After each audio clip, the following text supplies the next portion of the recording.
former President Muhammadu Buhari is dead. The news has spread fast. People all over Nigeria are talking. Some are shocked. Some are quiet. Some are even angry. In this video, we look at how Nigerians are reacting. The news of Muhammadu Buhari's death spread across Nigeria like fire. But something strange happened. There was no loud noise, no big shouting, no massive crying in the streets. Instead, what we saw in many places was quiet. Very deep quiet. Some people just stood still when they heard it. They didn't know what to say. They didn't know how to feel. They just said, "Ah. Buhari is gone?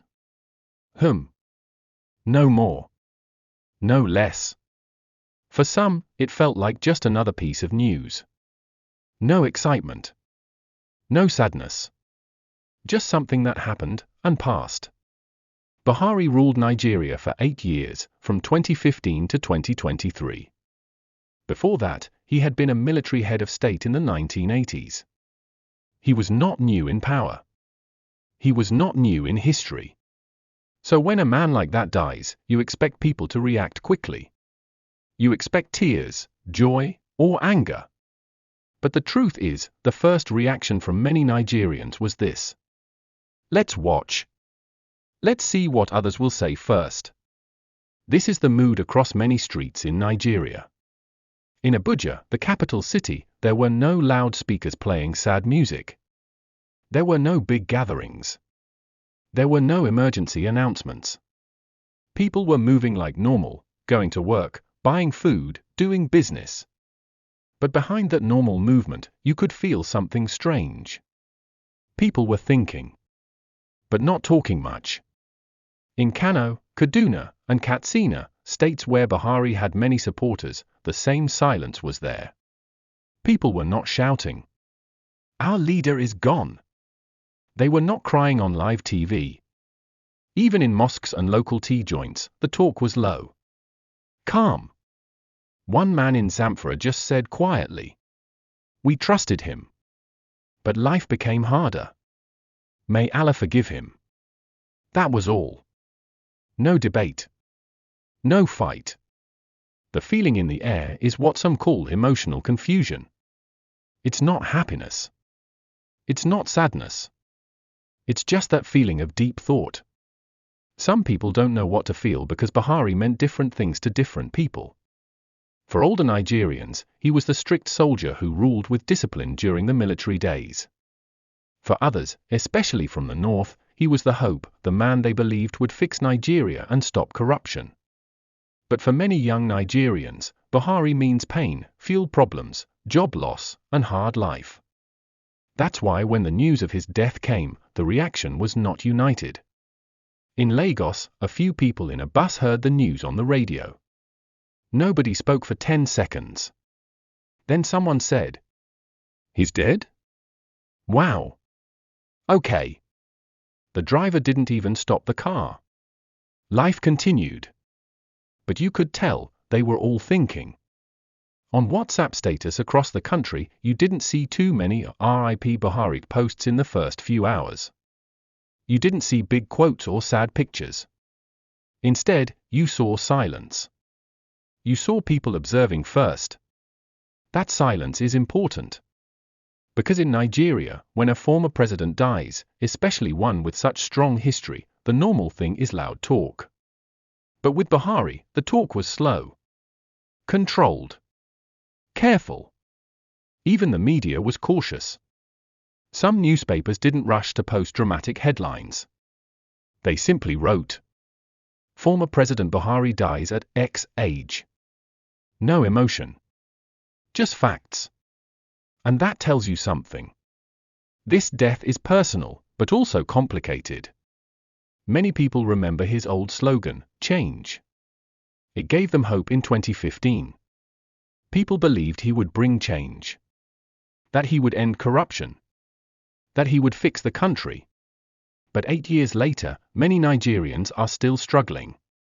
So when he died, they didn't know whether to cry or to say goodbye and move on. This is what makes the silence so deep. It's not just the shock of death. It's the mix of memories, expectations, and disappointments. It's like seeing an old teacher who was once strict but later made you suffer. Do you cry when he dies? Or do you just say, "Whom life continues"? That's the kind of silence that followed Buhari's death. In some northern towns, you could hear some people say, "He tried his best." Others replied, "But his best brought more pain." And then silence again. This chapter is important because it shows that the first reaction to Buhari's death was not a celebration. It was not national mourning either. It was stillness. And that stillness speaks. It tells us that Nigerians are not quick to judge. They are watching, waiting, thinking. They are saying to themselves, what did Buhari really leave behind? Was it just power or pain? No one is rushing to answer. No one is jumping to conclusions. For now, the country is still. Not because they don't care, but because the truth about Buhari is not simple. And so, the silence continues.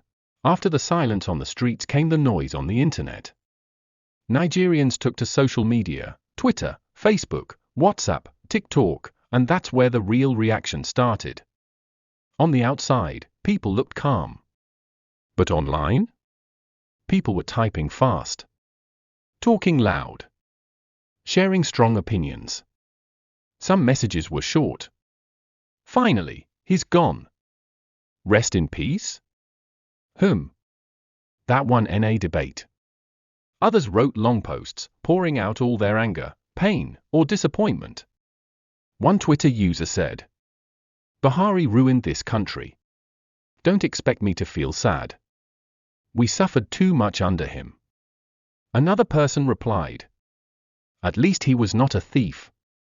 He lived a simple life. Let's respect the dead." This is the mood online: confusion, arguments, and raw emotion. For many Nigerians, especially the youth, Buhari's death brought back memories. And not the good kind. People remember how life changed between 2015 and 2023. The cost of food went up. Fuel became more expensive. The naira fell badly.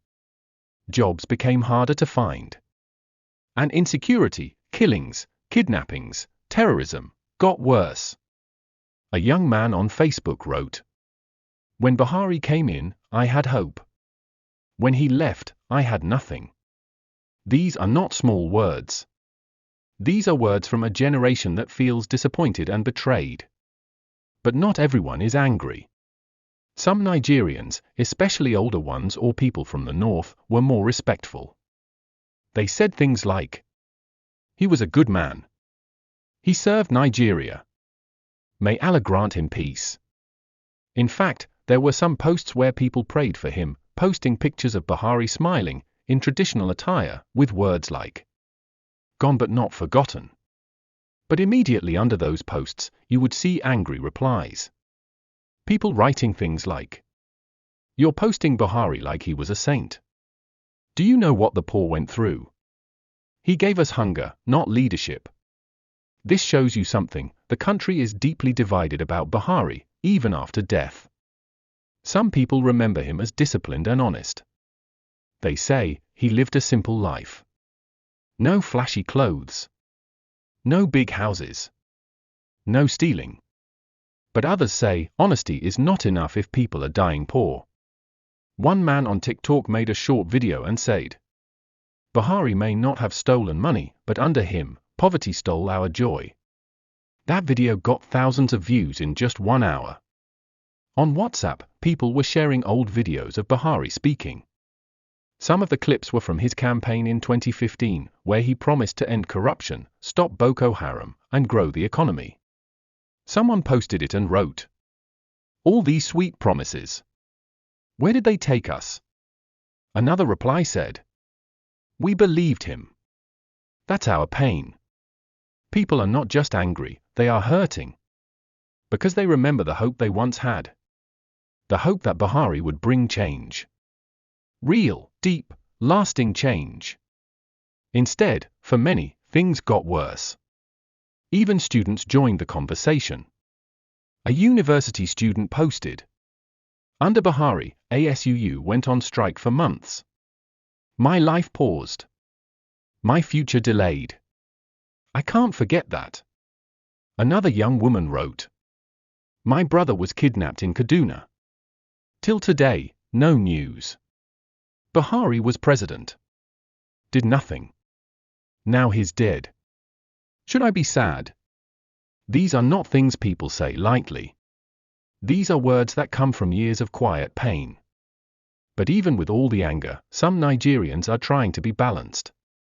One post said, "Yes, he made mistakes. Yes, things went wrong. But he also fought corruption. He kept Nigeria together. That must count for something."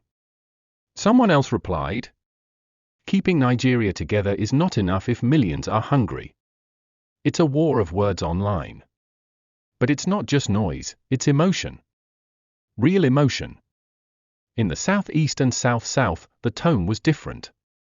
Many people feel that Buhari did not treat them well. They say he ignored them. They say he made them feel like outsiders. A man from Enugu wrote on Facebook, "Buhari was not our president. He never came here. Never cared." Someone from Bayelsa said, "During floods, we cried.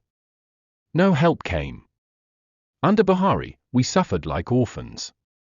But again, you'll find other people even from those regions saying, "Death is not politics. Let's respect the dead. It's God's time." So you see, Nigerians are not one voice. They are many voices, full of fire, full of memories. There were even jokes. Some made memes. Some said, "We need to fact-check this death, just to be sure he's really gone." Others joked about Buhari's long trips to the UK for medical care. One viral post read, "Buhari finally got tired of flying to London. He decided to fly to heaven." It was funny to some, but others said, "This is too much. Show some respect." That's how deep the reactions are. They go from sorrow to anger to laughter, all in 1 hour. But underneath all of it is one truth. Nigerians were not quiet forever. After the silence, they spoke. And what they're saying is not simple. It's not just about Buhari's death. It's about everything he represents, the past 8 years, the broken promises, the struggle, the survival. It's about young people who grew up hoping, and are now grown up and tired. It's about old people who saw him in the 1980s, and are now seeing the end of his story. And it's about a country that wants to move forward, but is still asking hard questions. So yes, the internet is loud. But that loudness is not empty. It's real, emotional, and full of truth. Now that Muhammadu Buhari is dead, Nigerians are asking a big question. What happens next? Not just who will attend his burial or what will be written on his grave. They're asking something deeper. What did this man leave behind? What do we do now? For many people, Buhari was not just a former president. He was a symbol of promises, power, disappointment, and silence. Now that he's gone, the country is left with memories. Some good, many painful. So the question on many lips is simple. How do we move forward from here? Across Nigeria, people are sitting down quietly, not because they are sad, but because they are thinking. They are thinking about the last 8 years. They are thinking about how life changed. And they are asking themselves, was it all worth it? One man in Ogun State said, "We gave him trust. What did we get in return?" A woman in Borno said, "He kept us safe from Boko Haram at first, but later they came back stronger."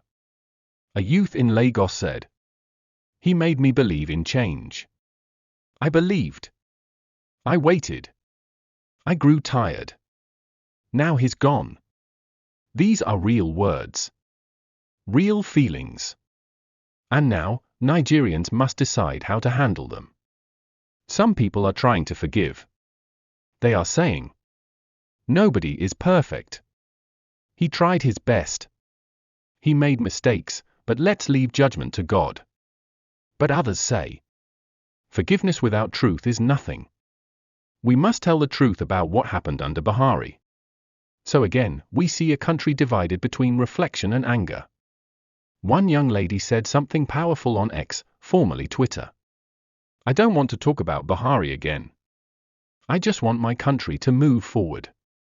And truly, many Nigerians feel the same. They are tired of looking backward. They are done waiting for leaders who speak big grammar but deliver nothing. They are tired of being patient with poverty. So now, after Buhari's death, there is a new energy. It's not loud yet, but it's rising. People want change. But not the old kind. They want real change. Visible change. Not campaign posters. Not empty speeches. The youth, especially, are asking, who will fix this mess? Can we trust anyone again? Will Nigeria ever work? Because Buhari's death has reminded people of one hard truth. Leaders come and go. But the people remain. And if the people don't stand up, the story will never change. Some Nigerians are calling this period a time of deep reflection. Not just on Buhari, but on every leader before him and every leader to come.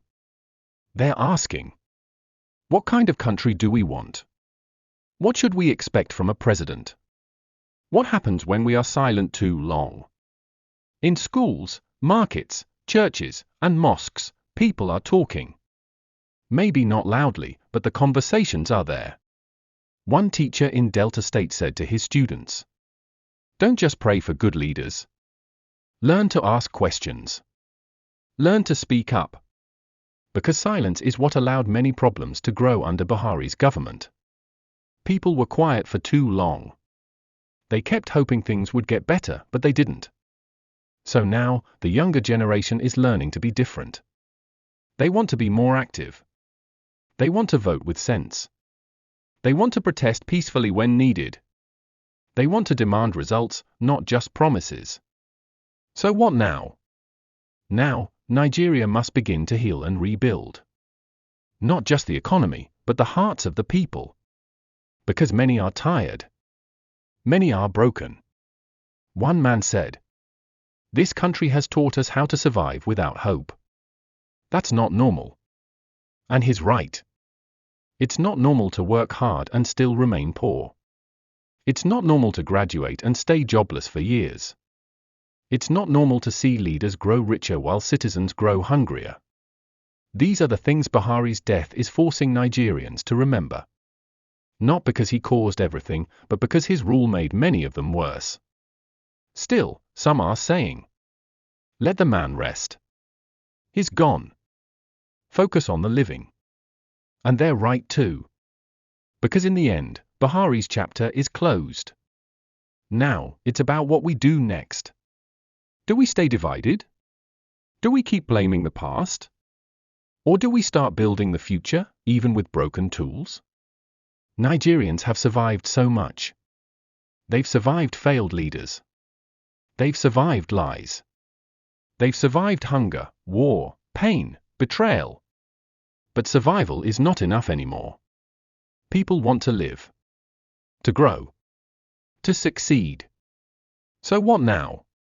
Now, the message is clear. Never forget the past.